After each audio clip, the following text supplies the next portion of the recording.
नमस्कार। अगस्ती संहिता वाचन इस उपक्रम में मैं वैद्या प्रियदर्शनी बापटकडूस आप सभी का और आदरणीय वैद्य विष्णु जोगळेकर सर का हार्दिक स्वागत करती हूँ।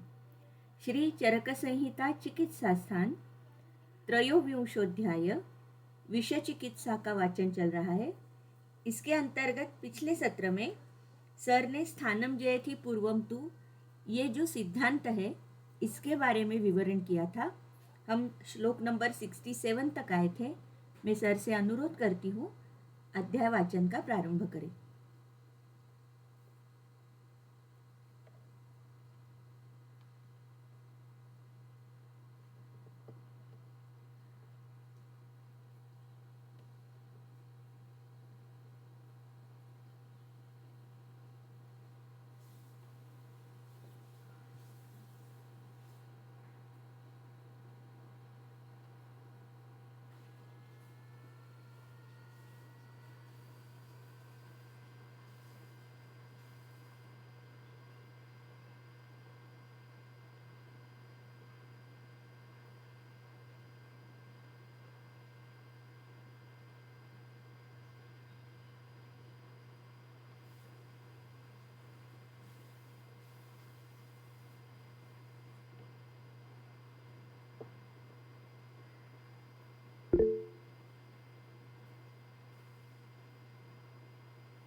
सर माईक म्यूट झालाय बहुतेक।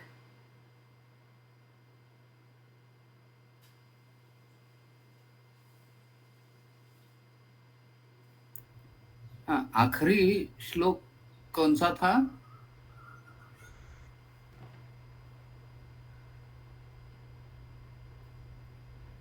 गेल्या वेळी कुठल्या श्लोकापर्यंत आलो होतो आपण? 68. 68. हो, म्हणजे ओके 67 पर्यंत आलो तो। आज 68 पासून सुरुवात आहे। ओके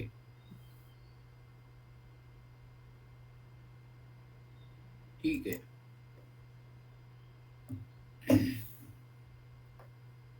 नमस्कार।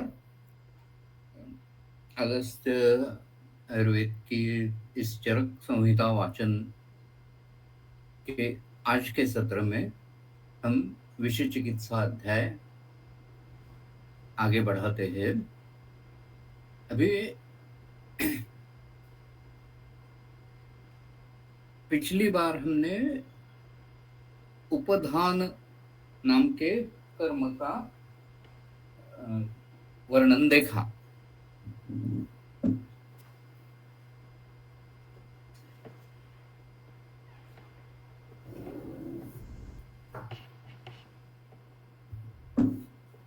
आज हम आगे बढ़ेंगे। नासाक्षी कर्ण जिह्वा कंठ निरोधेषु कर्म नस्तः स्यात्। यानी नस्य कर्म कब करना है? तो नासा, अक्षी, कर्ण, जिह्वा, कंठ इनका जब निरोध हो जाता है तो नस्य कर्म करना चाहिए। अभी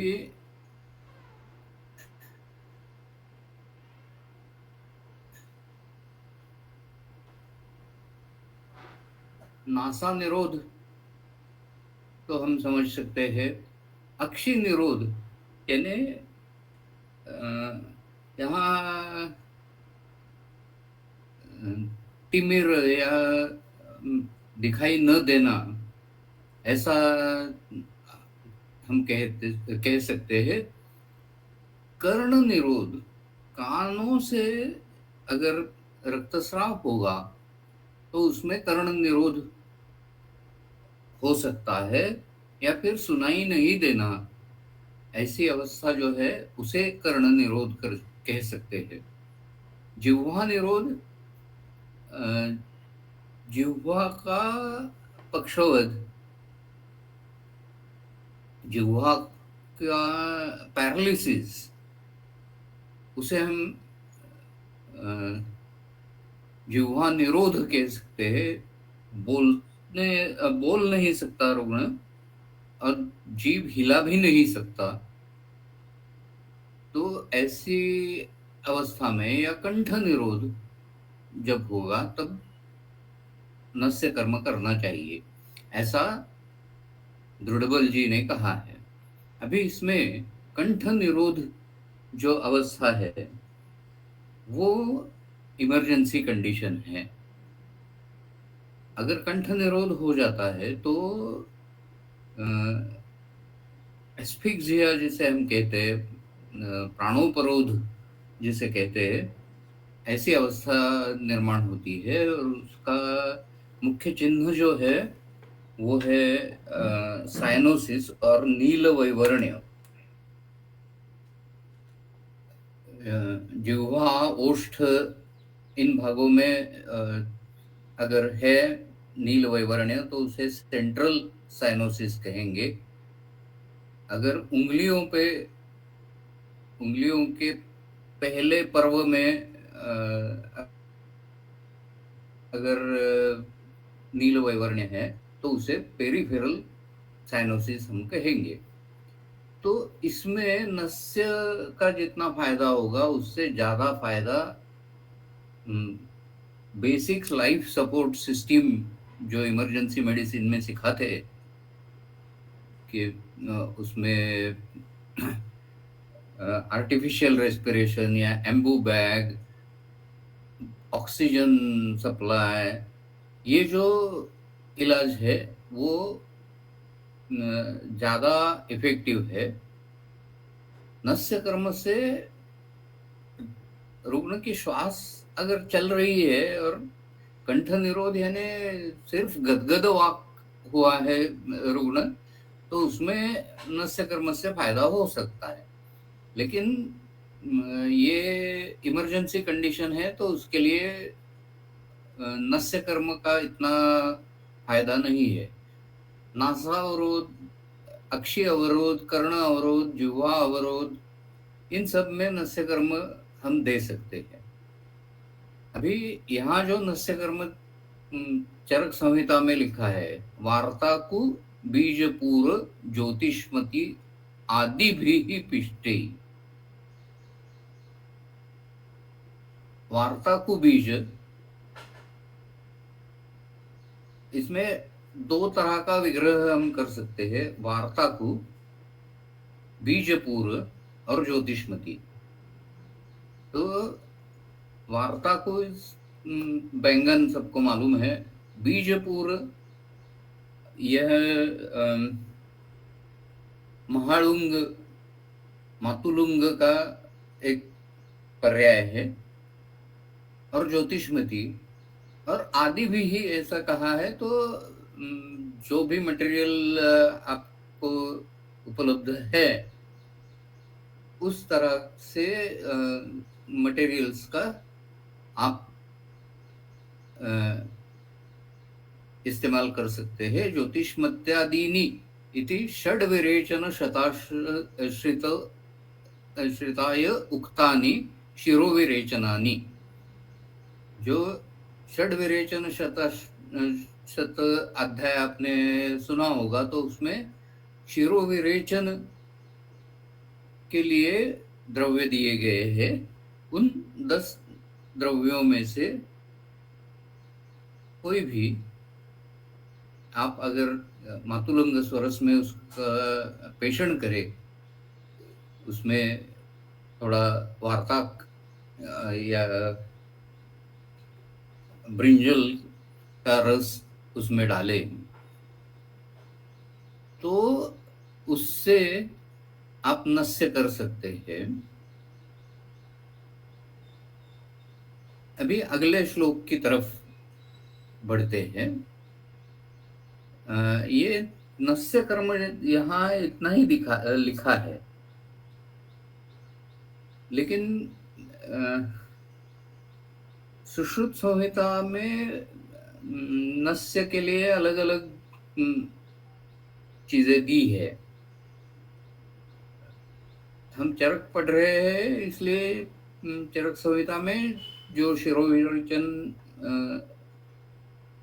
दशमानी गण जो लिखा है उन द्रव्यों का उपयोग यहाँ अपेक्षित है।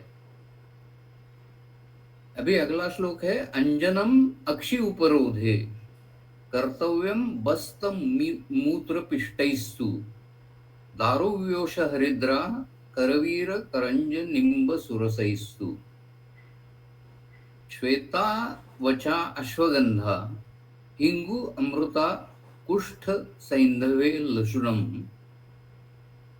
सर्षप कपित्थ मध्यम टुंटुक करंज बीजानि व्योषम शिरीष पुष्पम द्विरजन्यौ वंशलोचनम च समम् पिष्ट्वा अजस्य मूत्रेण गोष्वपित्तेन सप्ताहं व्यत्यास भावितोयम निहंति शिरसस्थितं विषम क्षिप्रम। अभी यह एक अंजन के लिए एक गुटिका बताई है। आजकल कोई बनाता है या नहीं, इसका कुछ पता नहीं है। अंजन के लिए त्रिकटु का इस्तेमाल करने का उल्लेख आपको लक्ष्मीबाई टिळक का जो आत्मचरित्र है स्मृति चित्रे नाम का, मराठी में बहुत फेमस पुरानी किताब है। आजकल लोग पढ़ते हैं नहीं मालूम नहीं, लेकिन वो लक्ष्मीबाई टिळक, रेवरेंड टिळक के पत्नी, उन्होंने जो लिखा है उसमें ये अंजन से रुग्ण को मूर्छा से बाहर निकालना, इसके लिए त्रिकटु का अंजन, उसमें शुंठी का अंजन बताया है। लेकिन ये डेंजरस चीज हो सकती है, क्योंकि आपको अंजन के लिए जो भी कुछ लेना है वो इरिटेंट भी हो, फिर भी वो स्मूथ होना चाहिए। उससे उसमें तीक्ष्ण गुण हो तो ठीक है, लेकिन खर गुण नहीं होना चाहिए। और ये इन सब चीजों का जो अजामूत्र में खल करना है वो इतना सूक्ष्म करना है कि उसमें खर गुण बिल्कुल नहीं रहे। तो इस तरह से अगर बनाया गया है तो अंजन के लिए इस्तेमाल कर सकते हैं। हमारे गुरुजी वैद्य कोल्हटकर सर, उनका एक विशेष अंजन बनाते थे और वो आंखों की सभी तकलीफों में वो इस्तेमाल करते थे। तो जो कल्प हम अंजन के लिए इस्तेमाल करेंगे वो अत्यंत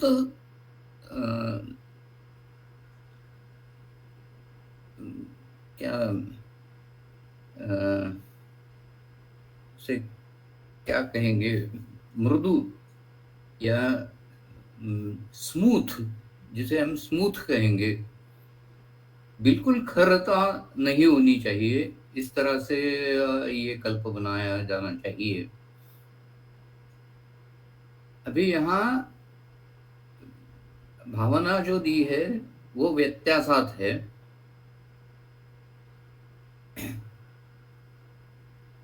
अजस्य मूत्रेण गोष्वपित्तेन, इसके बारे में पहले शायद विवेचन हो चुका है। यह व्यत्यासात भावित है। गोपित्त गोरोचन तो हमें मिलता है, श्वपित्त कैसे मिलेगा? वो देहातों में मिल सकता है, लेकिन शहरों में मिलना बहुत मुश्किल है। अजमूत्र भी शहरों में मिलना बहुत मुश्किल है, लेकिन देहातों में मिलता है। शहरों में हमें उसका प्रोवाइडर जो है वो खोजना पड़ता है। हमने एक बार वैसा किया था। वो अजमूत्र जो बकरियां पालने वाले लोग होते हैं उनके पास से मिल जाता है। तो शहरों में ऐसा ज्यादा बकरियां पालना संभव नहीं है। खेतों में, देहातों में पॉसिबल। तो अभी फलश्रुति की तरफ आते हैं। सर्व ज्वर, भूत, ग्रह, विसूचिका, अजीर्ण, मूर्छा, आरती यानी तीव्र वेदना, उन्माद, अपस्मार, काच, पट्टल, नीलिका, शिरोदोषान, शुष्काक्षिपाक, अक्षिपाक है लेकिन शुष्क है, पिल्ल, अर्बुद, अर्म, कंडू, तमोदोषान, क्षय, दौर्बल्यम, अदात्यय, पांडुगदांश्च, अंजना तथा मोहान, लेपात, विषदिग्ध, क्षत, लीढ़, दष्ट, पीत, विषघाती, अर्षस्सु आनद्धेषु च गुतलेपो, योनिलेपनं स्त्रीणां, मूढे गर्भे दुष्टे, ललाटलेपः प्रतिश्याये, वृद्धौ किटिभे कुष्ठे, श्वित्र विचर्चिकादिषु लेपः, गज इव तरून् विषगदान् हन्ति, अगद गंधहस्तिरेशः। गंधहस्ती नाम का ये अगद यहाँ दिया है। यानी इस दारुव्योश हरिद्रा से लेकर जो ये बहुत विषम क्षिप्र स्थितम विषम क्षिप्रम यहाँ तक का जो वर्णन है वो गंधहस्ती नाम के अगद का है। और ये गंधहस्ती नाम का अगद हमें सुश्रुत संहिता में देखने को नहीं मिलता। तो ये अलग परंपरा का कल्प है, ऐसा हम कह सकते हैं। यहाँ अंजन से जो कुछ फायदा है वो पहले हम देख चुके हैं कि शिरस्थ विष का हनन यह गंधहस्ती अगद करता है। उसके साथ जो सूची दी है वो सर्व ज्वर, भूत, ग्रह, विसूचिका, अजीर्ण, मूर्छा, आरती, उन्माद, अपस्मार, काच, पटल, तो इतने सारे अवस्थाओं में अगर ये इतना प्रभावी है तो कहीं ना कहीं किसी न किसी परंपरा में ऐसा, वैद्य परंपरा में ऐसा गंधहस्ती नाम का अगद देखने को या कम से कम सुनने को तो मिलेगा कि मेरे परदादा जी बनाते थे वगैरह, ऐसा इस तरह का वर्णन सुनने को मिलेगा। लेकिन ट्रेडिशनल अगद तंत्र के जो केरल, तमिलनाडु या कर्नाटक में जो लोग हैं उनमें से किसी ने ये गंधहस्ती नाम के अगद का वर्णन नहीं किया है। ये इतनी सारी चीजों में उपयुक्त है, तो बाजार में क्यों नहीं है, कोई बनाता क्यों नहीं है? तो इसका मतलब एक ही है कि ये अ, कल्प जो है वो जितना बताया गया है उतना प्रभावी नहीं होगा। विष जनित जो अगर विष जनित जो रोग है उनमें शायद ये उपयुक्त हो सकेगा, लेकिन इसके ऊपर रिसर्च करने सिवा दूसरा कोई मार्ग नहीं है इसकी फलश्रुति का समर्थन करने के लिए। मैं रिसर्च मेथोडोलॉजी पढ़ाता हूँ, इसलिए मुझे सभी चीजों में कुछ न कुछ एविडेंस अगर है तो मैं मानता हूँ। यहाँ एविडेंस नहीं है तो इसके ऊपर मैं ज्यादा जोर नहीं दे सकता। अभी अगला जो है वो इसमें क्षारागद है, महागंध हस्ती है। अभी हम पहले पढ़ते हैं और बाद में उसका विवरण करेंगे। पत्र अगरु मुस्ता एला निर्यासाः पंच चंदनम स्पृक्का। पत्र अगरु मुस्ता एला पंच निर्यासाः चंदनम स्पृक्का। त्वं नलद उत्पल बालक हरेणुका उशीर वन्य नखाः। सुरदारु कनक कुंकुम ध्यामक कुष्ठ प्रियंगवः तगरम पंचांगानि शिरीषाद व्योष व्योषा व्योषाल मनशिला ज आज्यः। श्वेतकटभीकरंजौ रक्षोग्नि सिंधुवारका रजनी सुरसांजन गैरिक मंजिष्ठा निंब निर्यासाः। वंशत्व अश्वगंधा किंगु दधित्थ अम्लवेतसं लाक्षा मधुमधुक सोमराजी वचा रुहा रोचना तगरम। अगदोयं वैश्रवणाख्यः त्र्यंबकेन षष्ट्यंगः अप्रतिहत प्रभावः ख्यातो महागंधस्तीति।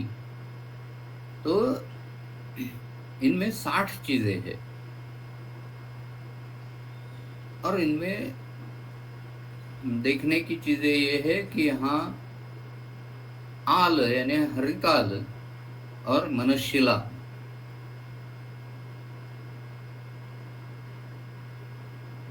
आजाजह यानी बकरी का तूप, घी, बकरी का घी यहाँ इस्तेमाल करना है।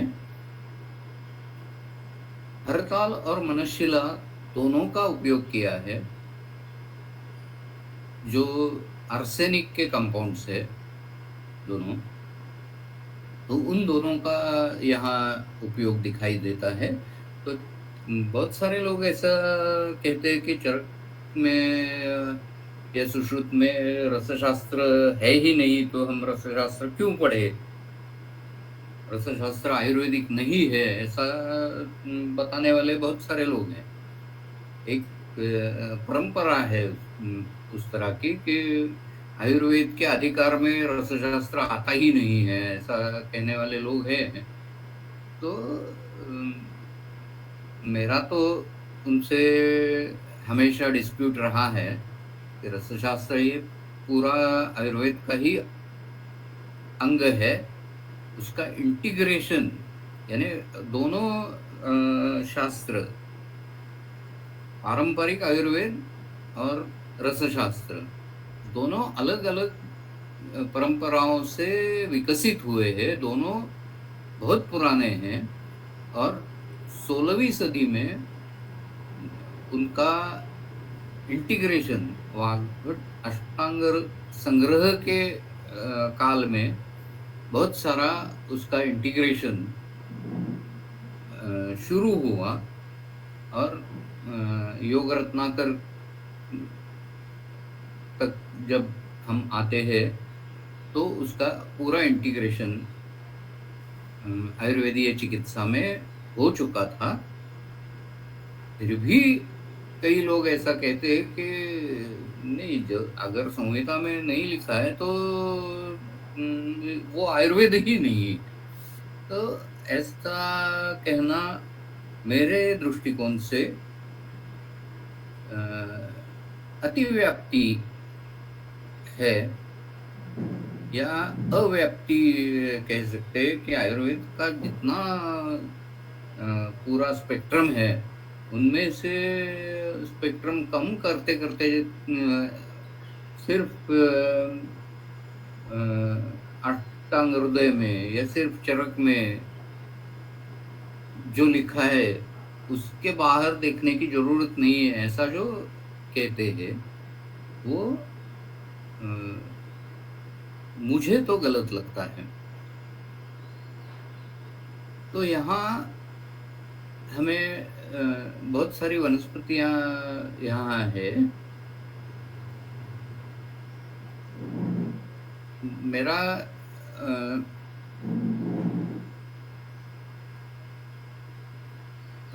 मैं आपका लक्ष्य इस बात पे कहना चाहता हूँ कि यहाँ हरिताल और मनस्शिला, व्योश आल मनस्शिला, अजाज्य यानी बकरी का घी,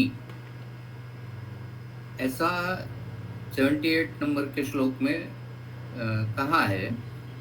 तो हरिताल और मनस्शिला ये दोनों आर्सेनिक कंपाउंड्स यहाँ इस्तेमाल किए।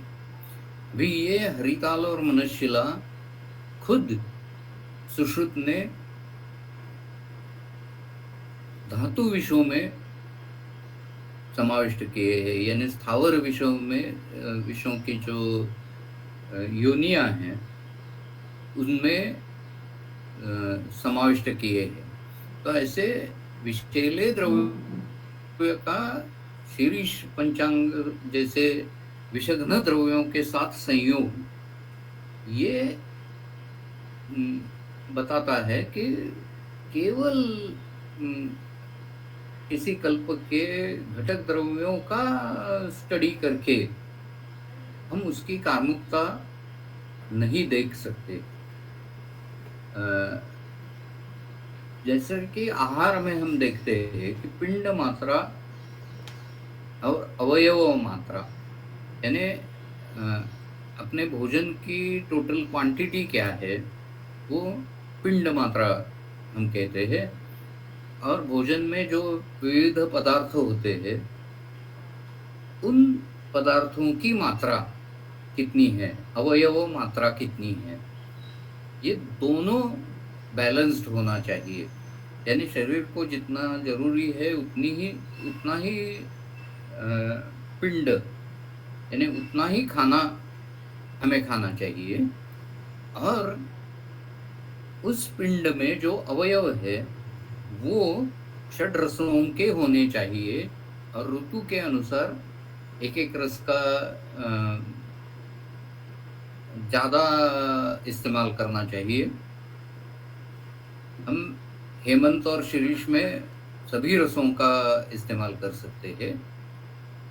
लेकिन बाकी के ऋतु में हमें ज़्यादा तीखा नहीं खाना चाहिए। मधुर प्राय ऐसा हम बोलते हैं, लेकिन वसंत ऋतु में मधुर प्राय नहीं करना चाहिए। वहाँ तिक्त कषाय रस का उपयोग ज़्यादा करना चाहिए। इस तरह से हम भोजन विधि में देखते हैं कि पिंड मात्रा का परिणाम अलग होता है, अलग अवयव मात्रा का परिणाम अलग होता है। यानी आपका टोटल डाइट रिस्ट्रिक्टेड है तो उसमें कम ज़्यादा हुआ तो ज़्यादा बिगड़ता नहीं है। लेकिन वो पिंड मात्रा अगर ज़्यादा है तो उसमें की अवयव मात्रा देखनी चाहिए, और जिस रस का प्राधान्य है उस रस के हिसाब से दोषों का प्राधान्य बदलेगा। तो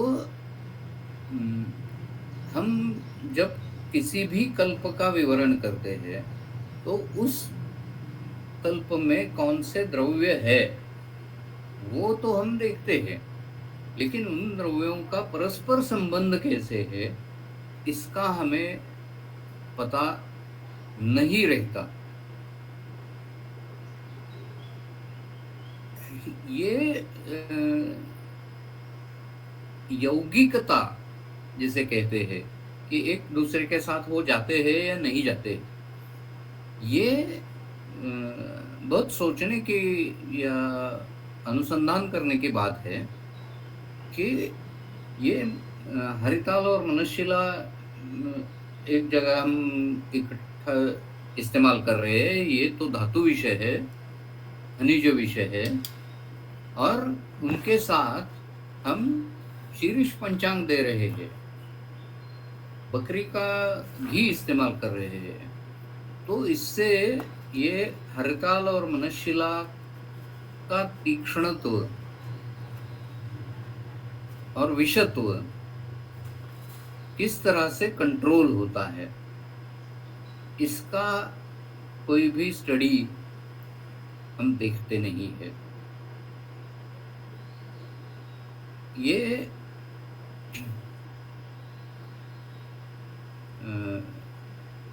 मेरा इस पे मानना ये है कि किसी भी कल्प में कितने वातग्न हैं, कितने पित्तग्न हैं, कितने कफग्न हैं, या कितने उष्ण गुण के हैं, कितने रूक्ष गुण के हैं, ये स्टैटिस्टिक्स देखने से आपको उस योग का पता नहीं चलने वाला है। उसके कर्मों से उसका पता चलेगा। तो वो कल्प काम करता है कि नहीं, ये हमें फलश्रुति से देखना है। और फलश्रुति जब हम देखते हैं तो हमें उस कल्प के बारे में कुछ तो अंतर्दृष्टि, इनसाइट मिल सकती है। केवल द्रव्यों के लिस्ट से हमें वो पता नहीं चलने वाला। षष्टी अंग, ये महागंधहस्ती अगर जो लिखा है उसमें 60 चीजें हैं, तो वो एक दूसरे को प्रमोट करती है या एक दूसरे का विरोध करती है या न्यूट्रल है, ये सब देखना एक बहुत बड़ा अनुसंधान का क्षेत्र है। अभी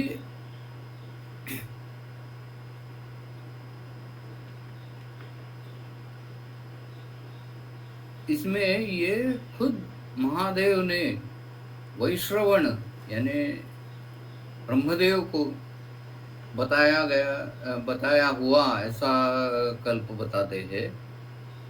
लेकिन इतने पावरफुल या इतने पुराने कल्प का सुश्रुत बिल्कुल इस्तेमाल नहीं करते। महागंध हस्ती अगद सुश्रुत संहिता में कहीं नहीं आता। तो हमें ऐसे कल्प जरा with a pinch of salt उसके ऊपर ब्लाइंडली श्रद्धा मत रखिएगा। तो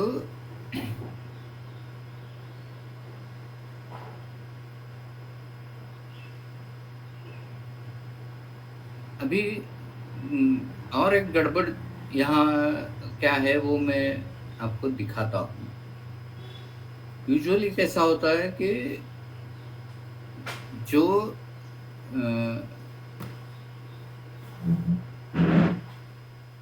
हस्तलिखित होते हैं उनमें श्लोकों का क्रम बदल सकता है।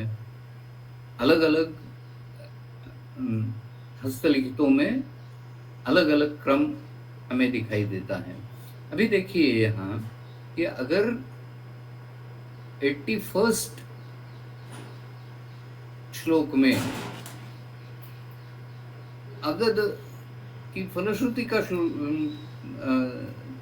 की शुरुआत है और 82nd में पित्तेन गवाम पेशो गुटिका कार्यास्तु पुष्य योगेन, ये जो है पानांजन प्रलयपे ही प्रसादयेत सर्वकर्माणि, तो ये औषधि निर्माण का श्लोक है। तो ये गंधहस्ती अगत का, महागंधहस्ती अगत का ये 81 और 82 ये श्लोक किसी ने अनुवाद या लिखते हुए उल्टे पुल्टे कर दिए हैं, ऐसा मेरा मानना है। यानी 82nd श्लोक पहले आना चाहिए, 81st श्लोक उसके बाद में आना चाहिए, क्योंकि निर्माण का काम जो है वो पूरा बताने के बाद फलश्रुति बताते हैं, उसमें उल्टा पुल्टा नहीं करते। तो अभी कई लोग ऐसे हैं कि ग्रंथों में जो लिखा है उसमें से एक मात्रा भी इधर उधर नहीं करनी चाहिए, ऐसा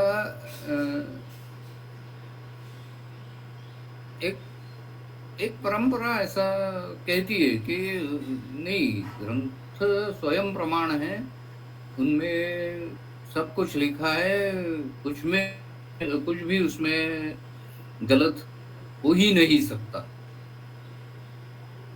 तो अगर ऐसा है तो हर एक संहिता का प्रतिसंस्करण क्यों किया जाता? अग्निवेश तंत्र में अगर ये होता तो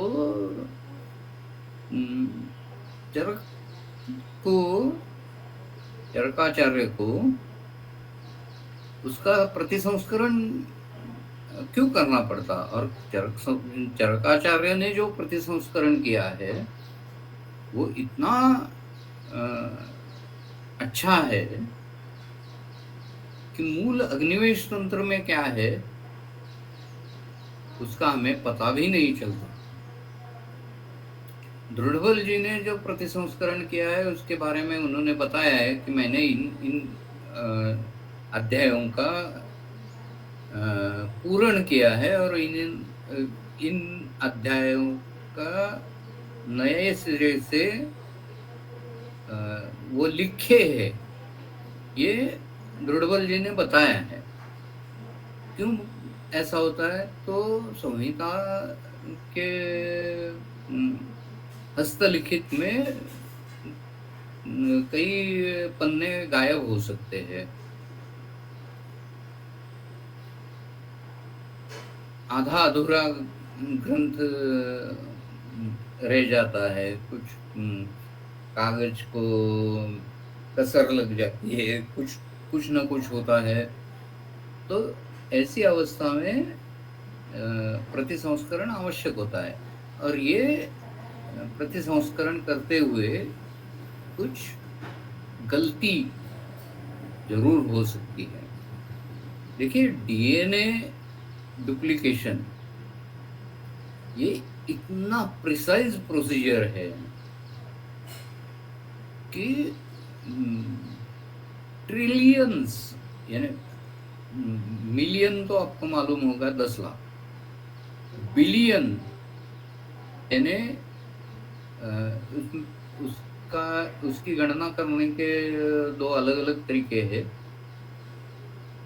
1000 million is equal two billion, ऐसा कहते। 1000 billion is a trillion, 1000 trillion is quadrillion. इस तरह से वो आगे बढ़ता है। तो डीएनए की डीएनए का विभाजन और डीएनए की कॉपीज बनना, यह प्रक्रिया दुनिया में कुछ क्वाड्रिलियन पेंटिलियन बार होती है, और उनमें शायद ही कभी गलतियां होती हैं। उन गलतियों को हम कहते हैं जेनेटिक डिसऑर्डर, यानी सिंगल जीन का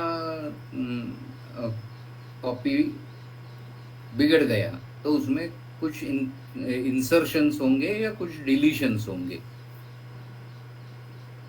तो कुछ क्वाड्रिलियन पेंटिलियन बार जो प्रक्रिया बिल्कुल अचूक है, वो भी कभी ना कभी गलत हो सकती है, म्यूटेशन हो सकता है। तो ग्रंथों के बारे में भी यही है कि ग्रंथों का म्यूटेशन होता आ रहा है, और उसी वजह से प्रतिसंस्करण की जरूरत है। तो ये 82nd श्लोक जो है वो 80 के बाद पढ़ना चाहिए, और 81st है वो बाद में पढ़ना चाहिए, ऐसा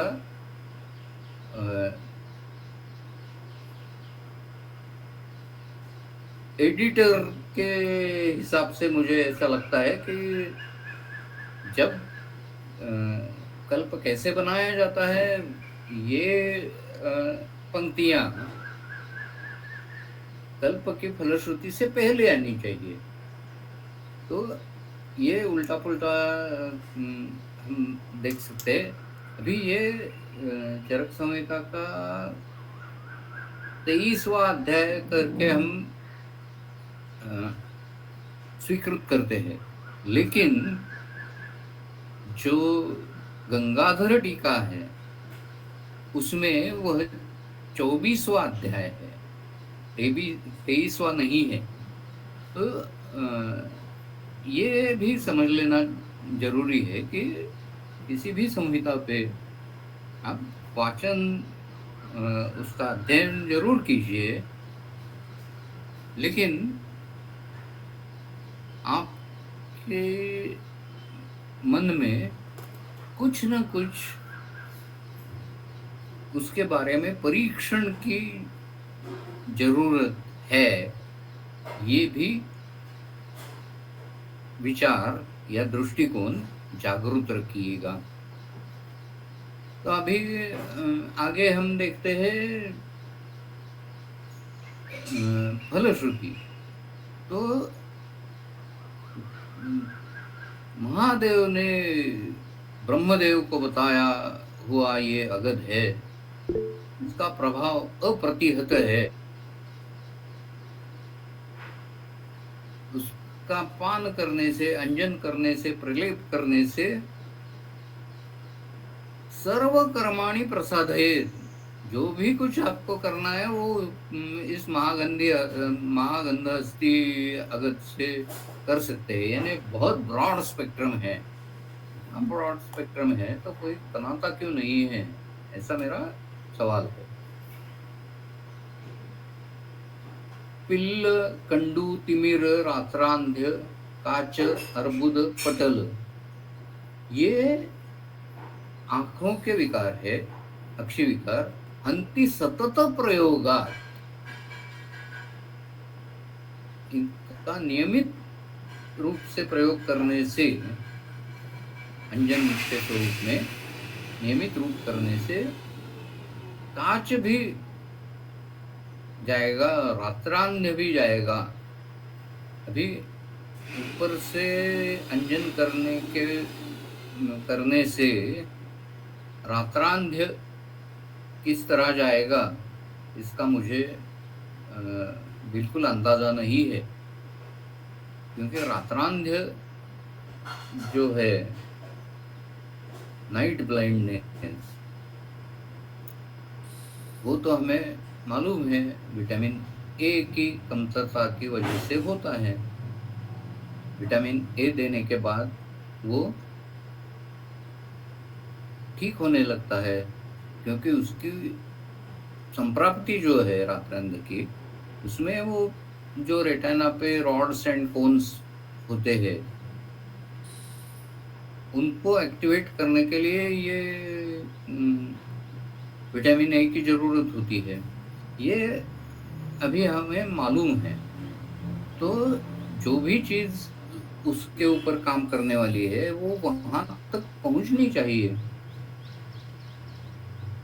ये रॉड्स और कोन्स जो है वहां तक दवा पहुंचनी चाहिए। अंजन हम करते हैं तो वो अंजन बाहर से होता है, वो वहां से वो अंदर सिग्नल्स दे सकता है, लेकिन खुद दवा वहां पहुंचती नहीं है। ऐसा कोई चैनल नहीं है जहां से आंखों में लगाई गई दवा रेटिना में जाए।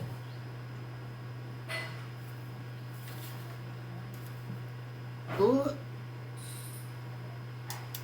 इसमें अतिशयोक्ति थोड़ी बहुत हो सकती है, ऐसा हम कह सकते हैं। या फिर ऐसा कह सकते हैं कि रात्रांध्य में करना है तो अंजन के साथ पान भी करना चाहिए। ऐसा कुछ कह सकते हैं कि जिसकी वजह से वो रेटिना तक पहुंच जाए।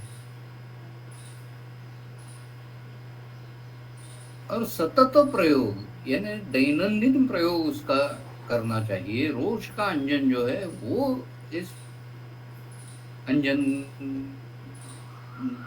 से करना चाहिए, इस महागंधहस्ती आगत से करना चाहिए। अभी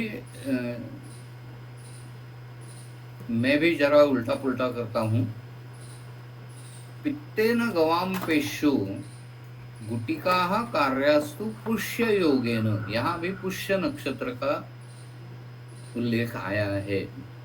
ये एक बात गौर करने की बात है।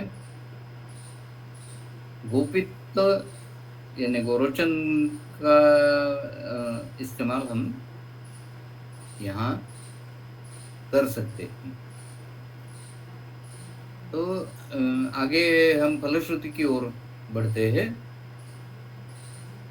सतत हंति सतत प्रयोगा, फिर उसके बाद कैविट डाला है। किन लोगों को इसका फायदा होता है? तो हित मित पथ्याशिनाम पुंसाम, यानी ये अंजन का प्रयोग हम करते हैं तो हमें कुछ नहीं हो सकता, ऐसा करके जीवन शैली बदल देना, अत्याचार जो हम शरीर पे करते हैं, कुछ भी खाना है, कुछ भी पीना है, व्यायाम करना है, नहीं करना है,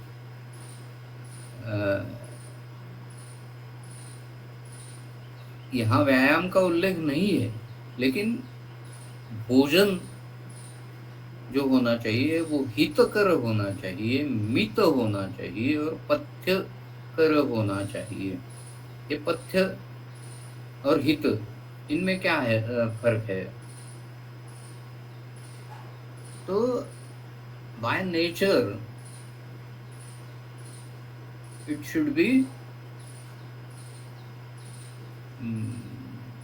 क्या बेनिफिशियल, और पथ्य का जो उल्लेख है वो सिर्फ हितकर द्रव्य होने से मतलब नहीं है, वो किस ऋतु में कितना लेना है वो पथ्य में आएगा, पथ्य में उसका अनुपान भी आएगा, उसके अकम्पनीमेंट्स क्या है वो भी आएगा। तो पथ्य ज्यादातर खाने की पद्धति से जुड़ा हुआ है, हितकर ये स्वभाव है, और मित ये आदमी के सत्व की परीक्षा है कि अच्छा लगा तो ज्यादा खाना, ये जो टेंडेंसी रहती है उसके ऊपर कंट्रोल करना ये अल्पसत्व व्यक्ति का काम नहीं है। ये प्रवर सत्व के व्यक्ति ही कर सकते हैं। वो आदत डाल देते हैं कि इससे ज्यादा नहीं खाना है। ये मित भोजन यह आदत है, और ये आदत निभा सकते हैं तो वो प्रवर सत्व लोग ही निभा सकते हैं। तो अगर वो नहीं किया तो ये फलश्रुति नाकाम हो जाएगी। ऐसा एक इन्होंने कैविट जिसे कहते हैं वो डाल दिया है दृढ़बल जी ने। फिर सभी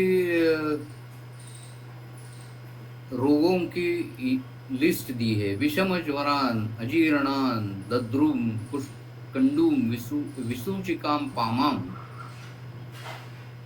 विषमूषिकलूतानां सर्वेषां पन्नगानां च आशु विषम नाशयति समूलजम अथ कंदजम सर्वम। अभी देखिए यहाँ सर्प विष के लिए भी है, लूता विष के लिए भी है, मूषिक विष के लिए भी है, और कंद विष के लिए भी है। ऐसा ब्रॉड स्पेक्ट्रम विषग्न पदार्थ अगर जगत में उपलब्ध होता तो वो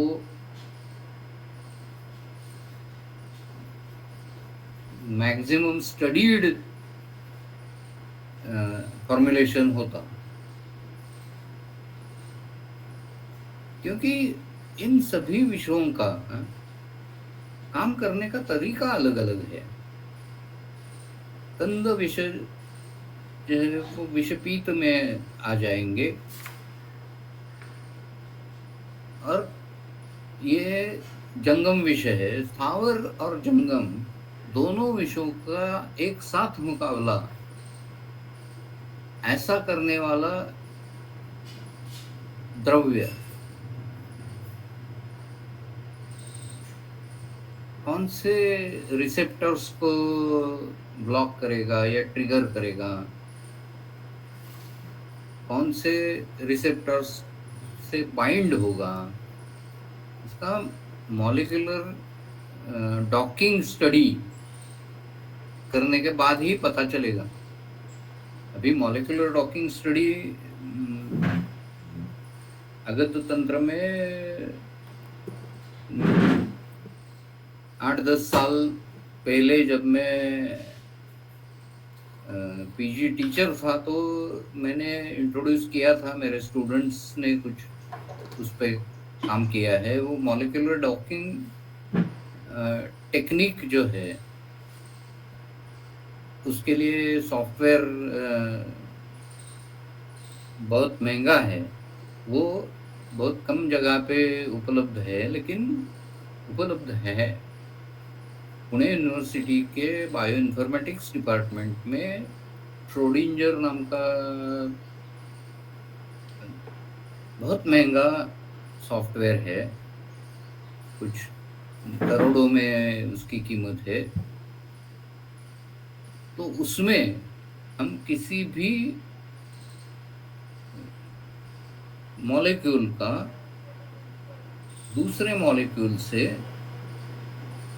संबंध किस तरह हो सकता है, इसके 3 डायमेंशनल स्ट्रक्चर्स और कौन कौन सी कंडीशन में, यानी कितने टेम्परेचर को वो डॉकिंग होगा, कितने पीएच है तो डॉकिंग होगा वगैरह, ऐसे 16 पैरामीटर्स है उसमें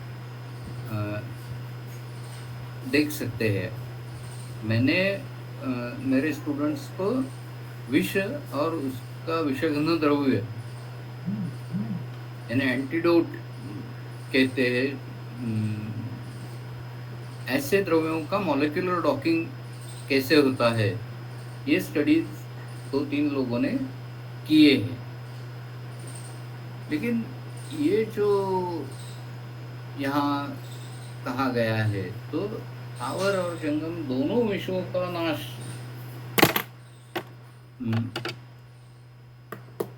कब हो सकता है, जब वो शरीर से बाहर निकाले जाते हैं तब हो सकता है, नहीं तो उसका परिणाम हमें विषाद, ये जो विष का प्रमुख लक्षण है कि अब मैं बच नहीं सकता, इस तरह की जो भावना रुग्ण के शरीर में, रुग्ण के मन में पैदा होती है, तो उस भावना का निराकरण हम कर सकते हैं। जो सामान्य है, सभी विषयों में सामान्य क्या है, तो वो विषाद जनन है। अब मैं बच नहीं सकता, इस तरह की भावना विष सेवन से या विषैले दंश से पैदा होती है, जो तीनों दोषों के परे है, जो सत्व रज तम के भी परे है, जिसे हम बेसिक इंस्टिंक्ट कहते हैं, गट इंस्टिंक्ट, उस तरह की ये इंस्टिंक्ट है कि ये अब तो विषबाधा हो चुकी है, मुझे अब हम कुछ नहीं कर सकते, कोई भी मुझे बचा नहीं सकता। इस तरह की जो निराशा रुग्ण में पैदा होती है, उसके ऊपर काम करने वाला कौन सा भी पदार्थ इन सभी तरह के विषयों का शमन कर सकेगा, ऐसा हम तर्क कर सकते हैं। अभी मॉलिक्यूल्स ऑफ इमोशंस, इसके ऊपर बहुत सारा रिसर्च हो चुका है। मॉलिक्यूल्स ऑफ माइंड, इसके ऊपर भी बहुत सारा रिसर्च है। Molecules of mind and molecules of emotions, ऐसी 2 किताबें पढ़ने की सलाह मैं आपको दूंगा। और अभी आज हम यहीं रुकते हैं, क्योंकि समय हो चुका है। फिर अगले व्याख्यान में इसको आगे बढ़ाएंगे, ठीक है? यस सर, बहुत बहुत धन्यवाद सर। ये मॉलिक्यूल्स ऑफ माइंड और इमोशन के ये कौन है ऑथर? आप किंडल पे सर्च कीजिए या अच्छा, अमेज़न पे सर्च कीजिए, ठीक है सर। वहाँ आपको ये मिल सकेगा, यानी हार्ड कॉपी भी मिल सकेगी और सॉफ्ट कॉपी यानी ई बुक भी मिलता है। Okay sir. बहुत बहुत धन्यवाद सर। शायद प्रश्न नहीं है यहाँ पर, तो आज के लिए हम यहीं पर रुक रहे हैं और कल फिर से मिलेंगे 7:30 बजे। बहुत बहुत हाँ, धन्यवाद। ठीक है। Thank you.